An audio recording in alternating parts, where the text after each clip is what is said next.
Alors, donc ce webinaire sera axé justement sur la volatilité du marché et notamment sur l'utilisation de martingale pour les parieurs, on va dire, pour ceux qui souhaitent trader les annonces économiques, même si je le déconseille fortement, et je vais vous dire et vous exposer pourquoi. D'accord ?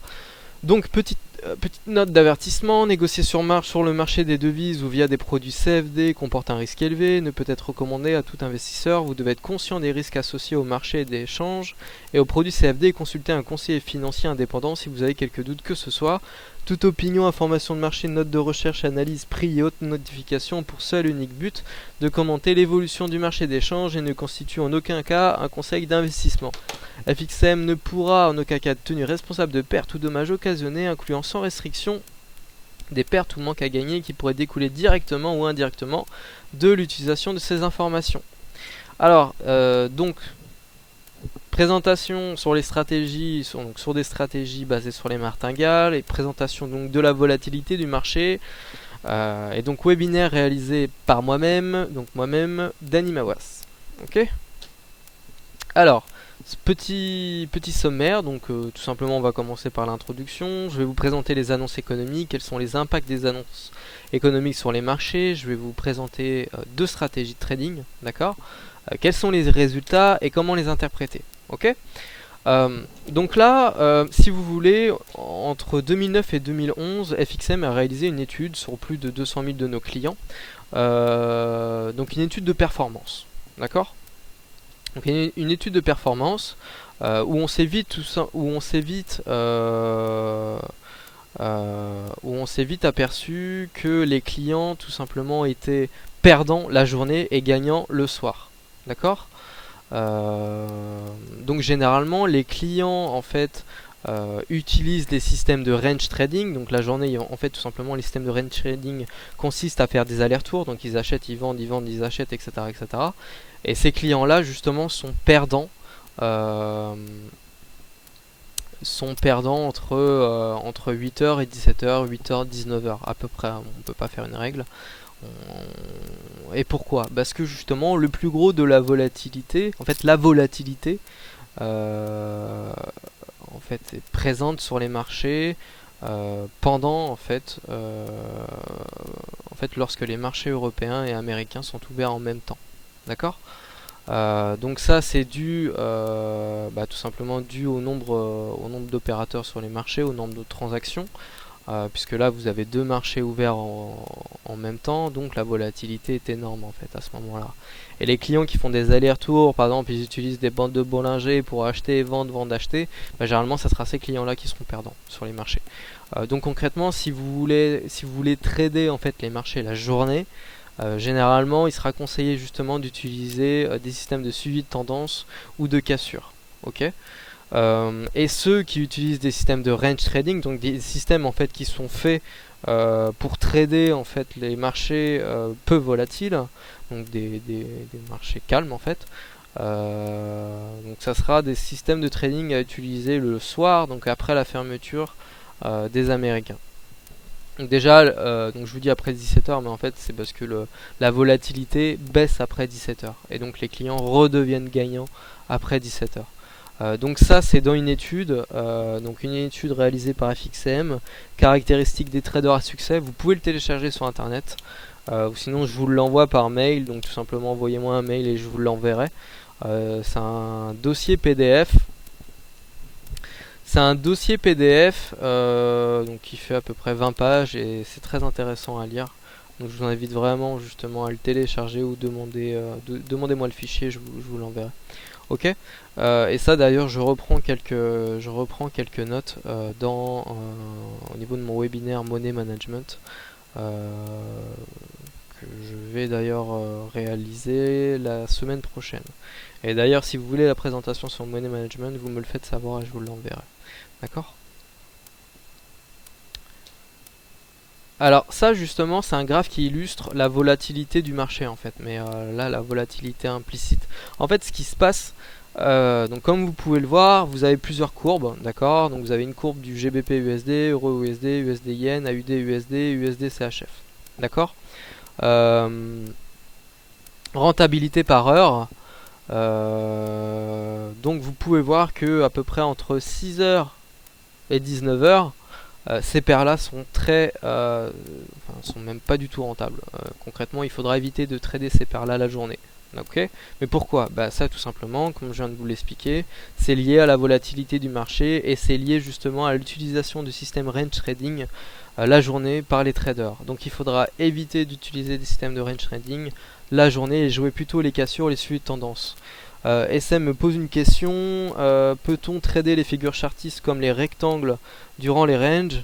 Bah, bien évidemment, mais après pendant combien de temps? Parce que justement durant un range, vous ne savez pas quand est-ce que le cours va casser ce range, et soit à la hausse soit à la baisse. Donc oui, vous pouvez les trader. Après il faut tout simplement détecter détecter la cassure de ce range et être devant votre écran à ce moment là. Ok. Alors les annonces économiques, pour ceux qui souhaitent trader les annonces économiques ou ceux qui s'intéressent justement aux annonces économiques, vous avez deux possibilités en fait, deux résultats sur les marchés, deux impacts. Et d'ailleurs vous avez pu le voir aujourd'hui sur les marchés, notamment sur l'euro-dollar. Soit en fait une annonce économique n'aura pas d'impact, ou soit il y aura un fort décalage. D'accord? Donc pourquoi? Soit le chiffre attendu sera identique au consensus, et là il n'y aura pas de décalage, enfin généralement il n'y aura pas de décalage parce qu'on ne peut pas faire une généralité, ou soit le chiffre sera en décalage avec le consensus. Donc là, le marché bougera, mais énormément. C'est-à-dire, soit il explosera à la hausse, soit il explosera à la baisse. Pourquoi? Bah tout simplement parce que le marché attend un chiffre précis, attend un chiffre en ligne avec le consensus, et donc si le chiffre n'est pas en ligne avec le consensus, généralement vous allez avoir des remaniements de portefeuille et vous allez avoir des prises de position à ce moment-là. Donc c'est pourquoi il est très dangereux de prendre des positions, et d'ailleurs je vous déconseille de prendre des positions au moment des annonces économiques, puisqu'un fort décalage pourrait avaler tout simplement votre compte de trading, dû justement à cette hausse de la volatilité. Et d'ailleurs c'est pourquoi que la plupart des traders, que ce soit professionnels ou particuliers, clôturent en fait leur position avant la sortie d'un market mover, parce que une annonce économique qui a un fort impact sur les marchés, c'est un market mover tel que le NFP ou le FOMC, et je vais vous expliquer par la suite qu'est-ce que le NFP et le FOMC. D'accord? Et ça c'est vrai, d'accord, pour tout le monde, que ce soit donc les professionnels, les traders en banque, ou les traders professionnels qui travaillent pour des fonds d'investissement, pour des hedge funds, etc., ou les traders particuliers. Un trader particulier qui trade sur les marchés depuis pas mal d'années, c'est pertinemment qu'il ne faut pas prendre de position ou ne pas être en position au moment d'une annonce économique. Ok? Donc les annonces économiques qui ont de forts impacts sur les marchés en fait auront tendance soit à prolonger tout simplement la tendance, mais va prolonger la tendance de fond en explosant, on va dire. Concrètement, vous voyez l'euro-dollar qui est haussier, d'un coup d'un seul vous avez une mèche à la hausse qui explose. Donc vous avez un gain par exemple de 80 pips, 100 pips d'un coup d'un seul en une minute, ou soit tout simplement ces annonces économiques provoquent des retournements sur les marchés.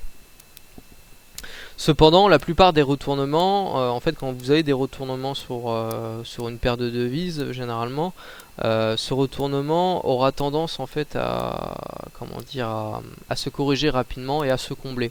Donc soit c'est dans les 15 minutes à venir, ou soit c'est durant la journée. D'accord? C'est comme les gaps. Généralement un gap, le gap il aura tendance à se combler la journée. Si le gap n'est pas comblé au bout de 2-3 jours, peut-être que voilà, c'est un gap qui affiche justement un retournement de tendance sur l'actif. D'accord? Donc il faut faire attention à ça. Et également des annonces, pas des annonces, mais des événements géopolitiques aura la même influence sur les marchés. Je repense justement à la crise au Japon, quand vous savez la centrale nucléaire était à deux doigts d'exploser, avec le tremblement de terre et le tsunami. Le yen réagissait énormément justement à ces annonces-là. Donc ce qu'il faut retenir, c'est que vous avez certaines annonces économiques qui ont le même impact que des événements géopolitiques sur le marché d'échange. D'accord ? Alors, concernant les annonces économiques, les paires de devises les plus impactées seront donc l'euro-dollar, l'USD-yen, l'USD-CAD, le GBP-USD, l'AUD-USD et le GBP-yen. Ok, donc ceux qui souhaitent trader les annonces économiques, concrètement, je le déconseille. Je le déconseille. Pourquoi? Je le déconseille pour cette hausse de volatilité. Parce que cette hausse, en fait, cette volatilité va impliquer trois choses. Un risque de slippage, donc que ce soit slippage négatif ou positif, mais ça reste un risque de slippage. Un manque de liquidité et donc un écartement des spreads. Donc généralement, il faudra justement se concentrer sur les paires majeures pour éviter justement cet écartement de spread. Et plus la paire sera liquide, et donc moins l'écartement de spread sera important, sera large. D'accord? Donc concrètement, si demain vous voulez trader les annonces économiques, prenez en compte ces trois choses. Manque de liquidité, slippage. Si par exemple vous prenez un ordre d'entrée, par exemple à l'achat, sur l'euro-dollar et vous anticipez donc une hausse de l'euro-dollar à la suite de la sortie d'une annonce économique, mais en fait l'euro-dollar explose à la hausse et vous avez explose à la baisse, excusez-moi, et vous avez mis un stop à 10 pips.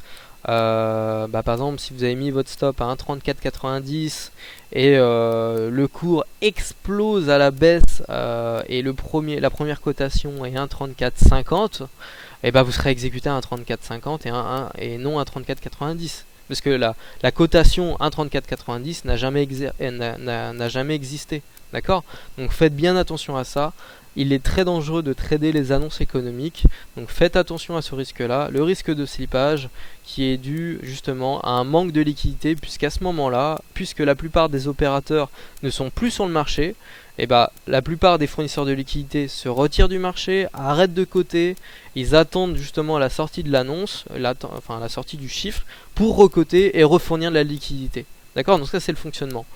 Il y a une annonce économique qui va impacter le marché, la plupart des opérateurs sur le marché le savent, donc ils se retirent du marché, ils attendent la sortie du chiffre, donc concrètement à ce moment-là, pendant 10-15 secondes vous avez un écartement du spread, d'accord? Et qu'à partir du moment où le chiffre tombe sur le marché, les fournisseurs de liquidité reviennent sur le marché et recotent et refournissent de la liquidité. Et en fait ça c'est l'explication de l'élargissement des spreads. D'accord? Alors, donc, pour trader ces annonces économiques, bon, pour ceux qui le souhaitent, il faut justement étudier cette volatilité. D'accord?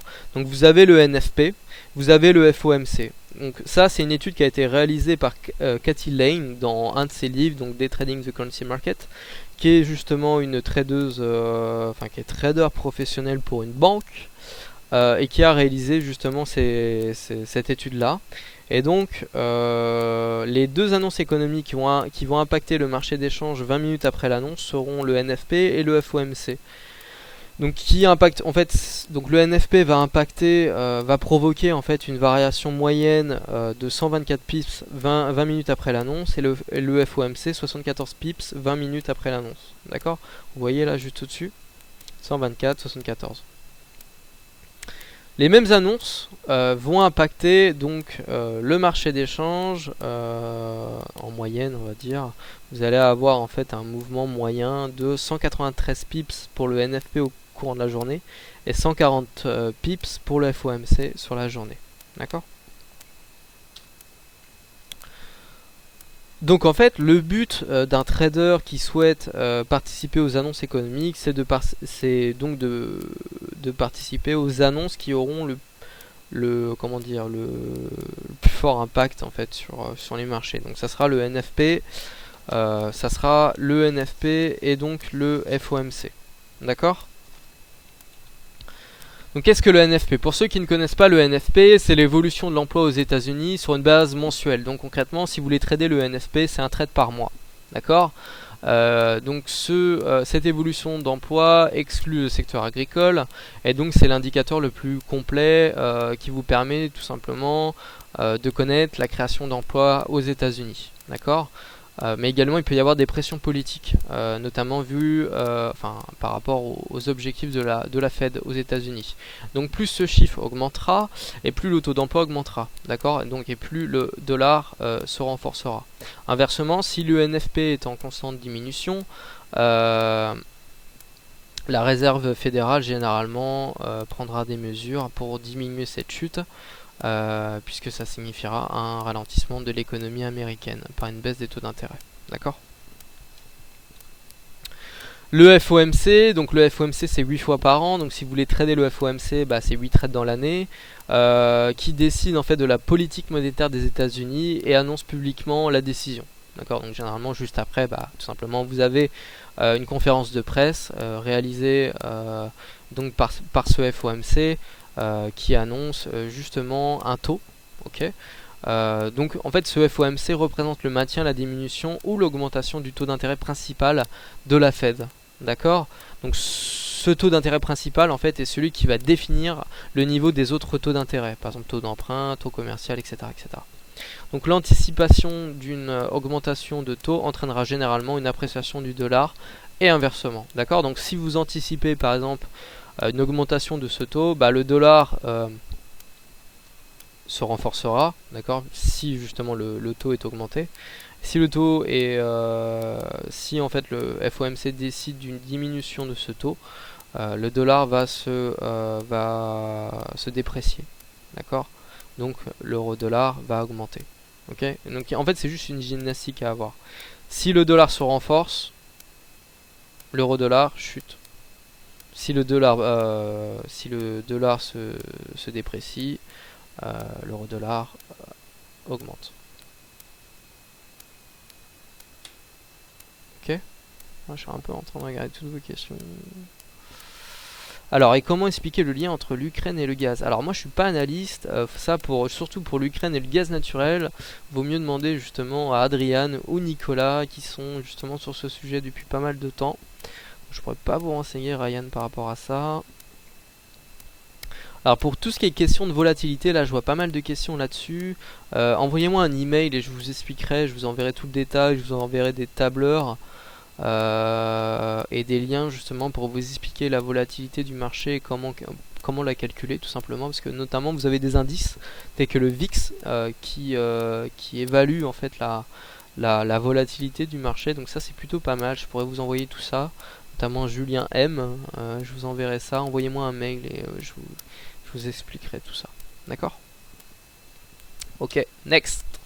Donc ça, voilà, donc j'ai réalisé deux backtests, donc basés sur deux stratégies de trading. Une stratégie de trading basée donc sur une prise de position, par exemple 10 secondes avant la sortie d'un chiffre, donc une annonce économique, donc NFP, FOMC. Et une autre stratégie de trading basée en fait sur le chandelier sortant, donc sur un graphique en 1 minute. Donc concrètement, si le chandelier est positif, par exemple si le chandelier ressort à la hausse sur l'euro-dollar, pourquoi pas prendre une position à l'achat sur l'euro-dollar 1 minute après la sortie de ce chandelier afin de profiter de la tendance qui est en train de se dessiner. D'accord? Donc c'est juste deux backtests réalisés pour évaluer en fait la volatilité du marché et quelle paire affiche la plus grande volatilité en fait. D'accord? Donc la martingale, est-ce que vous connaissez justement cette martingale? La martingale, en fait, c'est une stratégie qui a été élaborée dans les casinos, principalement autour des tables de roulette, qui consiste à jouer une partie simple à la roulette, afin de gagner une unité, de doubler sa mise si l'individu perd la dernière partie. Donc concrètement, vous misez un jeton, si vous perdez le jeton, vous misez 2 jetons. D'accord? Et ainsi de suite, jusqu'à temps que vous gagnez. Si vous misez un jeton et que vous gagnez un jeton, vous retirez de la table. D'accord? Ok. Là, je vous l'indique, je vous ai donné un exemple. Un joueur était à une table de roulette, applique une telle technique et mise un jeton sur le noir. D'accord? Si la couleur noire sort, alors le joueur gagne un jeton et arrête de jouer. Cependant, si le rouge sort, il doublera sa mise en jouant 2 jetons sur le noir et ainsi de suite jusqu'à temps qu'il remporte la partie. Donc ça, c'est une stratégie qui est très dangereuse, notamment sur les marchés financiers, parce que justement, comme je vous l'ai expliqué, vous avez des risques de manque de liquidité et de slippage, et notamment dans les casinos, il faut avoir quand même un capital assez conséquent. Parce que bon, la martingale c'est sans fin, c'est jusqu'à temps, en gros vous n'arrêtez pas la partie jusqu'à temps que si vous êtes perdant, vous n'arrêtez pas la partie jusqu'à temps que votre partie s'avère gagnante. D'accord? Donc faites attention à ça. Justement pour ceux justement qui souhaitent utiliser des martingales, moi personnellement je connais des traders qui tradent avec des martingales. C'est très dangereux de faire ça, surtout au moment d'une annonce économique. Et même si vous vous dites on va utiliser un ratio risque-rendement de 1 pour 3, donc un stop comme dans mon exemple à 5 pips et un take profit à 15 pips en utilisant un effet de levier de 3, donc vous allez de 3 en 3, c'est très dangereux parce que comme je vous l'ai indiqué, au moment d'une annonce économique, vous avez une hausse de la volatilité qui est énorme, surtout si le chiffre est en total décalage avec le consensus. D'accord? Donc ça c'est des backtests qui ont été réalisés surtout pour évaluer la volatilité du marché. Et à l'heure actuelle, si vous tradez justement avec des martingales, faites très attention justement à ces problèmes de volatilité et de manque de liquidité, parce que concrètement, un stop ou un take profit, hein, c'est vrai pour l'un ou l'autre, généralement vous demandez un prix et durant ces annonces économiques là, généralement c'est pas le prix que vous avez demandé tout simplement, donc faites attention à ça. Donc sur le papier ça marche, mais dans la vie de tous les jours ça ne marche pas. Et d'ailleurs si une martingale serait aussi facile à mettre en place et serait facile et aussi facile à réaliser, je pense qu'il y aurait pas mal de millionnaires dans le monde et sur les marchés financiers. Et concrètement, une personne qui vous dit moi j'utilise une martingale et je suis gagnant avec une martingale, au moment des annonces économiques, évitez de le croire, tout simplement. Faites bien attention à ça. D'accord, donc explication de la stratégie, si le cours évolue en notre défaveur, la position sera clôturée en négatif de 5 pips en dessous de notre prix d'entrée. Donc ça c'est dans le cas où vous utilisez un stop, mais ça c'est dans le cas théorique, parce que bien évidemment dans la vie de tous les jours ça se passe pas comme ça. Si le chiffre est en ligne avec le consensus, alors vous clôturez la position, donc dû à une incertitude. Pardon. Excusez-moi. Donc dû à une incertitude sur sur la direction du cours. Et si le trade il est gagnant, vous clôturez la position et vous restez sur un effet de levier de 3 sur votre prochain trade. D'accord ? Si le trade est perdant, on va utiliser un effet de levier de 6, puisque vous avez commencé avec un effet de levier de 3, donc le prochain trade vous utilisez un effet de levier de 6, et ainsi de suite. Très dangereux, très dangereux. D'accord ? Le trend follower, donc qui est la deuxième stratégie, donc basée en fait sur le sens du chandelier sortant. D'accord ? Donc stratégie basée sur un système de suivi de tendance, utilisation d'un stop loss fixe et d'un take profit de 15 pips. Pareil, effet de levier de 3, et tant qu'on est perdant, on y va de 3 en 3. D'accord ? Les taux de change seront l'euro-dollar, la UD-USD, la UD-Yen. Et l'USD-Yen, excusez-moi. Donc vous prenez une position après la sortie d'une annonce économique à la clôture d'un chandelier 1 minute. D'accord ? Donc concrètement, vous attendez que le chandelier se ferme et vous prenez position à la fermeture de ce chandelier là. D'accord ?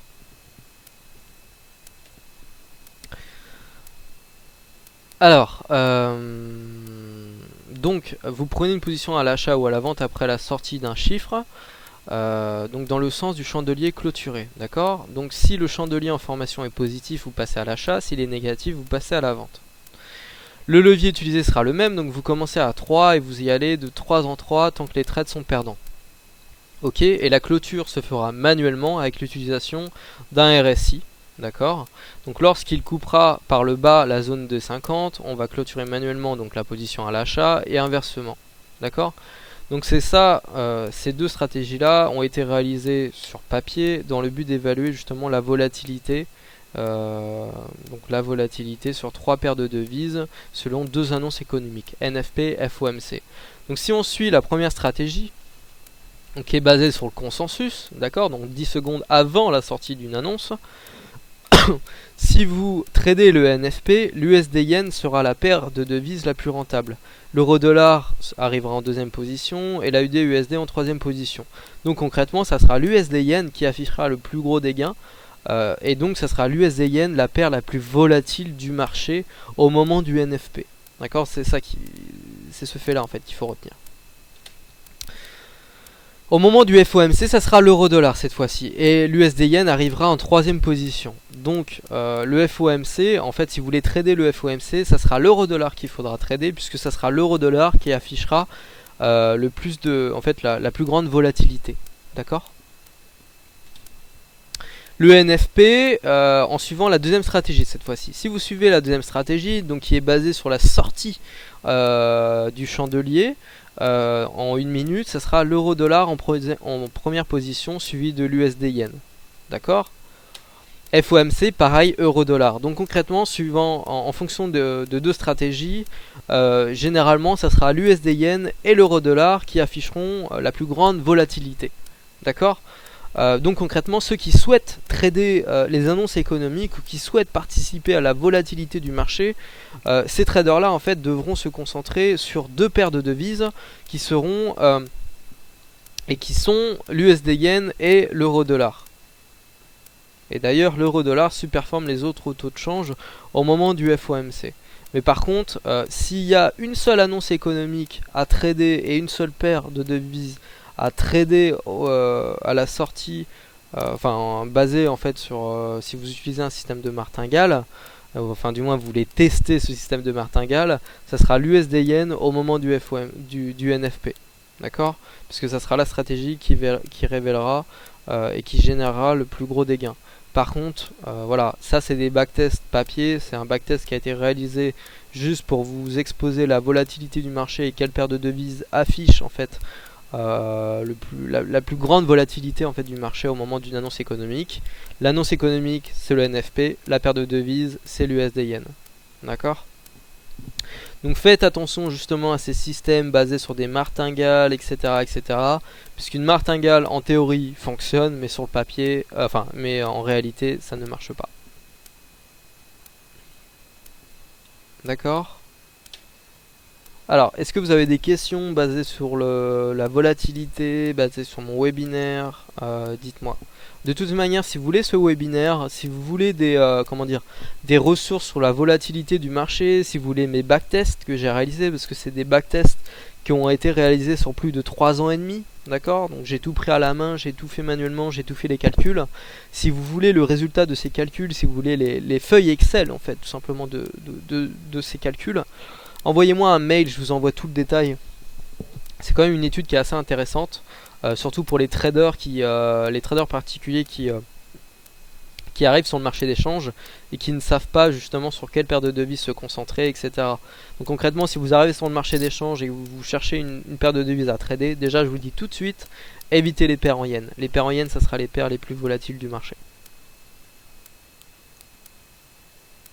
Alors, Ouch, vous avez des questions? Vous avez des questions parce que vous cherchez à investir sur le marché d'échange, bah, envoyez-moi un mail, on verra ça ensemble. Notamment, je vous exposerai tous ces points-là en vous détaillant, ce webinaire. Envoyez-moi un mail justement à demawas@fxcm.fr. Alors, est-ce que vous avez d'autres questions? Est-ce que ça a été clair? Dites-moi.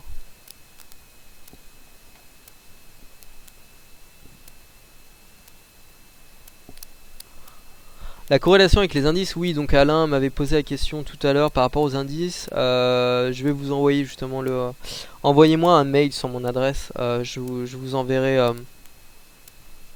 je vous enverrai quelques ressources justement pour évaluer la volatilité des marchés.